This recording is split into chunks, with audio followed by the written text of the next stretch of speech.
सम्मानित नागरिकों नमस्कार। मैं प्रवीण मिश्रा उपलब्ध हो गया हूँ बागवानी के बारे में पुनः एक बार चर्चा करने के लिए इस बात में कि अब जो हम लोगों की अर्बन किचन गार्डनिंग, बहुत सारे शहरी क्षेत्र में लोग अपने घर में अपने छत पर बागवानी कर रहे हैं। यहाँ तक कि ये भी देखा जा रहा है कि घर में अब बागवानी करने का जो प्रचलन है और सब्जियों को उगाने का जो प्रचलन है वो शहरी क्षेत्र में बढ़ रहा है। लेकिन शहरी क्षेत्र की चुनौतियाँ बहुत सारी है। हम लोग यदि कुल मिला के बात करते हैं तो छत पर बागवानी की अपनी एक सीमाएं हैं और इसके साथ साथ चुनौती भी है। चुनौतियों को ध्यान में रखें तो ये देखते हैं कि पौधे हमेशा कुछ ना कुछ उसमें खराबी आती रहती है, और इस बात को लेकर आज उपस्थित हुए हैं बातचीत करने के लिए कि यदि हमारे पौधे बहुत खराब पोजीशन में भी पहुंच जाए तो हमें क्या करना चाहिए। आइए जानते हैं इस बारे में। जब कभी भी हम लोग ये देखते हैं कि मौसम के मार के वजह से या कीड़ों के आने के वजह से हमारे पौधे खराब हो रहे हैं तो हमारा मन काफ़ी विचलित हो जाता है और हम ये प्रयास करने लगते हैं कि क्या किया जाए, और इस प्रयास में हम बहुत सारी चीज़ों को एक साथ करना शुरू कर देते हैं और फिर पौधों की सेहत पर इसका असर पड़ जाता है। सबसे पहले यहाँ पर बात होगी कि यदि आपके पास कोई ऐसा पौधा है जो खराब हो रहा है तो आप देखिए कि वो किन कारणों से खराब हो रहा है। यदि कीड़ों का अटैक है तो आप सबसे पहले ये काम कीजिए कि उनको आइसोलेट कर दीजिए। और ये हमारा एक एरिया है जहाँ पर हमने अन्य जगह के मुकाबले इस जगह में एक ऐसा जोन बनाया है जहाँ पर जिन पौधों में जो खराबी आती है या कीड़ों से परेशानी आती है या पौधा जीर्ण शीर्ण अवस्था में पहुँच जाता है तो हमने एक जगह बनाया जहाँ पर पौधों को डिफरेंस में थोड़ी थोड़ी दूरी पर थोड़ी थोड़ी अंतराल पर रखते हैं और इस पर काम करते हैं। काम करने के दौरान सबसे पहले ये देखते हैं कि आखिर कीड़ों का कोई प्रकोप तो नहीं है। और इस कड़ी में बात करते हैं तो यहाँ पर हम लोगों ने क्या किया कि मई जून में ये पौधा काफ़ी ख़राब हो गया था तो हमने इसे आइसोलेट कर दिया। आइसोलेट करने के बाद हर एक पत्तों में, हर एक स्टेम में ये जांच किया कि यहाँ पर कौन सा कीड़ा है, और उन कीड़ों को सबसे पहले प्लग करके निकाल दिया या कोई ब्रश लेके निकाल दिया, या फिर हम लोग यहाँ पर एक चुन चुन कर इनको अलग अलग करके निकाल कर रख देंगे और उसके बाद उनको डाइवर्ट या डिस्ट्रॉय कर देंगे कीड़ों को। इसके बाद हम ध्यान देंगे कि इन पौधों में और भी कोई परेशानी तो नहीं है, कोई अनवांटेड कोई ऐसा स्टेम है जिसकी वजह से वो स्टेम खराब हो रहा हो तो उनको कट करके हटा देंगे, और जहाँ भी कट करेंगे वहाँ पर हल्दी लगाकर हम उसे प्रोटेक्ट कर देंगे।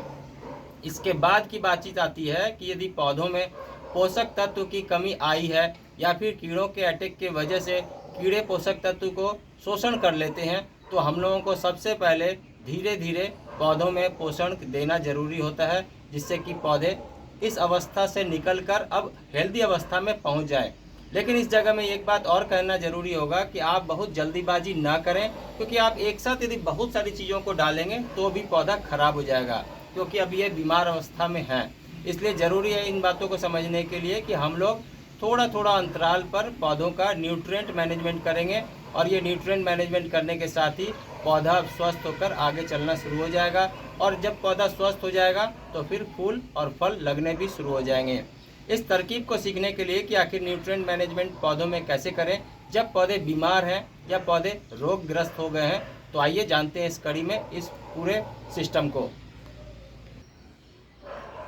मौसम के प्रभाव से या फिर मौसम में काफ़ी उतार चढ़ाव जब हो जाता है या फिर हवा का वेग चेंज होता है या फसल की कटाई जब हो जाती है तो खेत में यदि कुछ ना हो तो कीड़ों का हवा के साथ आपके घर तक शिफ्ट कर जाना एक सामान्य सी प्रक्रिया है। और जब उनको कोई ऐसा पौधा मिलता है जो थोड़ा वीक है, थोड़ा कमज़ोर है, तो वो वहाँ पर आकर अपना घर बना देते हैं और फिर वो डेवलप होने लगते हैं और पूरा कुनबा फिर डेवलप होकर फिर पौधों की जो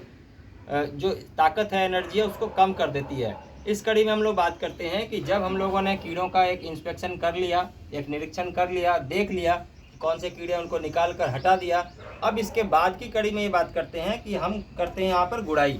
जो भी हमारा पौधा है उसमें हम लोग ले आकर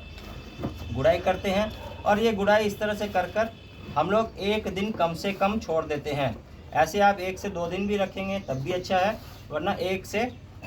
दिन से भी ये काम हो जाएगा। गुड़ाई करने के बाद हम लोग इसे छोड़ देते हैं। इस कड़ी के बाद छोड़ने से फ़ायदा ये होता है कि हमारे पौधों में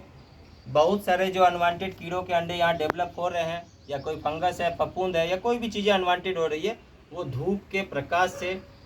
वो कम होकर और वहाँ से डाइवर्ट या डिस्ट्रॉय हो जाती है, जिससे कि वो और आगे जाकर पौधों को नुकसान ना पहुंचा सके। इसके बाद की कड़ी में अब अगले दिन क्या करते हैं इसके बारे में चर्चा की जा रही है। जब हम लोगों ने इसे गुड़ाई कर दिया, पौधों में थोड़ा एरेशन हो गया, कोई कीड़ा मकोड़ा है तो वो हट गया या फिर यहाँ से डाइवर्ट हो गया, इसके बाद हम लोग करते हैं कि इसमें से लगभग 10% तक मिट्टी निकाल देते हैं। 10% का यहाँ पर आशा ये होगा कि जितना मिट्टी आप निकाल रहे हैं इस पौधे में जो आपके पहले से चल रहे हैं, उसमें से 10% मिट्टी निकाल कर आपने एक जगह कर देना है। और इसके बाद अब जो आपने सॉयल मिक्स बना के रखा है, सॉयल मिक्स का फार्मूला हम लोगों ने बहुत सारे वीडियो में बताए हुए हैं। इसके बावजूद भी यदि आपको सॉयल मिक्स का फार्मूला के बारे में कोई कन्फ्यूजन हो तो आप आगे के वीडियो में भी देखेंगे। तो हम लोगों ने जो सॉयल मिक्स पहले से बना रखा है उस सॉयल मिक्स का इतना ही 10% हम लोगों ने अपने पुराने पौधे में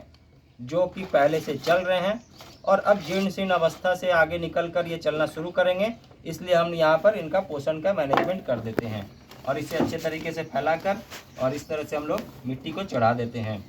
ये सारी प्रक्रिया को करने का फ़ायदा ये होता है कि पौधों में जो कीड़ों के वजह से किसी तरह का नुकसान हुआ है, न्यूट्रिएंट की कमी आई है, पोषक तत्व की कमी आई है और मिट्टी की सेहत में भी कहीं ना कहीं उसकी गुणवत्ता में ह्रास हुआ है, तो हम इस कमी को सॉयल मिक्स से पूरा कर देते हैं, न कि सिर्फ खाद मिलाते हैं। ध्यान ये जरूर रखेंगे कि हमें सिर्फ खाद मिलाने से खाद जैसा रिजल्ट मिलेगा, लेकिन यदि हम लोगों ने पौधों में पूरा अच्छे तरीके से सॉयल मिक्स का एक मिक्सचर बनाकर डाल दिया तो पौधे में डिफिशियंसी का जो कुछ भी कारण होगा वो यहाँ से मेकअप कर जाएगा। और इस कड़ी में हम लोग अभी और बने हुए हैं और एंजॉय करते हैं इस वीडियो को और जानकारी के साथ आप तक ये सारे संदेश पहुँचाने का प्रयास करते हैं, जिससे आपके भी समस्या का निवारण हो सके। पौधे सबसे पहले मिट्टी से पोषक तत्व ग्रहण करते हैं और यदि जड़ में उनको पोषक तत्व मिल रहा है, माइक्रोबियल एक्टिविटीज़ हो रही है, तो पौधे का सेहत सुधार होना शुरू हो जाता है। और इस सुधार के बाद हम लोग फिर पौधे की सेहत में और भी अच्छे से गुणवत्ता में ज़्यादा जल्दी अच्छे से डेवलपमेंट होने लगे, इसलिए हम लोग और उत्प्रेरक का काम करते हैं, उत्प्रेरक डालते हैं। और इस कड़ी में बात करते हैं बायो एंजाइम का डालना। बायो एंजाइम हमारे घर से निकलने वाले कचरे में से बहुत सारे ऐसे उत्पाद होते हैं जिसको हम लोग घर में कंट्रोल करते हैं और उनका बायो एंजाइम बना लेते हैं। बायो एंजाइम बनाने के कड़ी में यदि हम बात करें तो अब हम लोग यहाँ पर सिट्रस फूड का बायो एंजाइम, जो कि संतरे का या मौसमी का या नारंगी का या माल्टा का, इस तरह का कोई हम लोग लेंगे जिससे कि हमारे इस पौधे में थोड़ी तेज़ी आए, गति आए, फास्फोरस आए, सल्फर आए। और फिर सारी चीज़ों को देख कर भी चलते हैं तो सूर्य के प्रकाश में ये सारा सिस्टम काम करे और पानी का मैनेजमेंट अच्छा रखें और हवादार मौसम में पौधों को रखें तो हमारे पौधे भी अच्छे चलने लगते हैं। तो बायो एंजाइम डालना है 1 लीटर पानी में लगभग 10 ml तक हम लोग मिलाते हैं और 10 ml की जगह में यदि हमारा छोटा सा ये है तो इसमें हम लोग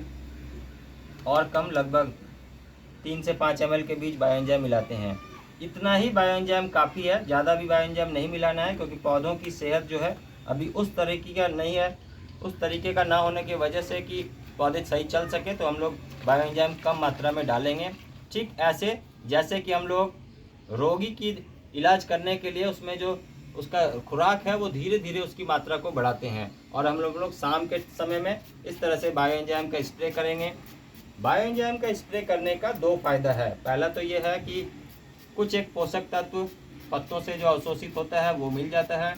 दूसरा, जो कीड़ों का जो अटैक हुआ था वो कीड़े भी यदि कहीं भी यहाँ पर अंडे देकर किसी भी कारण में सूक्ष्म रूप से यदि छुपे होंगे तो हम लोगों का ये बायो एंजाइम उस कीड़े के अंडे को डिस्ट्रॉय या डाइवर्ट कर देगा, जिससे कि पौधों की सेहत में कोई बहुत ज़्यादा विपरीत असर न पड़े और हमारे पौधे सही चलने लगें।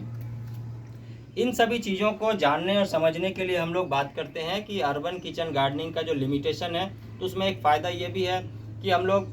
जहां अपने सीमित साधन में ये सारे काम को करते हैं, वहीं ये दूसरा ये फ़ायदा होता है कि हम इनको आइसोलेट कर सकते हैं, पौधों को अन्य पौधों के मुकाबले दूसरे जगह रख सकते हैं। और ये हम लोगों ने जो प्लेसमेंट कर रखा है इसका ये फ़ायदा है कि अब पौधे दूसरे पौधों में जो बीमारी इससे लग सकती थी उसमें भी बचाव हो गया है। आपको यदि ये वीडियो अच्छा लग रहा हो तो आप अपने आसपास के लोगों को भी बता सकते हैं कि आप इस तरकीब से अपने आसपास के होने वाले पौधों की बीमारी की सुरक्षा कर सकते हैं। और सबसे पहले ध्यान रखें कि पौधों के साथ सेंटिमेंटल होना ज़रूरी है। आपकी जैसी ज़रूरत है वैसे ही शायद ये महसूस करते हैं, तो इनको भी सही किया जाए, इस बारे में हम लोग हमेशा चिंतित होते हैं और आप सभी का कमेंट का इंतज़ार में रहते हैं। देखिए, कुछ हम लोगों ने जो काम किया उसका जो रिजल्ट है वो आपके बीच पहुंचाना चाहते हैं। और अब फिर मिलेंगे नए वीडियो में, तब तक आप लोग भी बहुत ध्यान से रहिएगा। Thank you very much, take care, नमस्कार।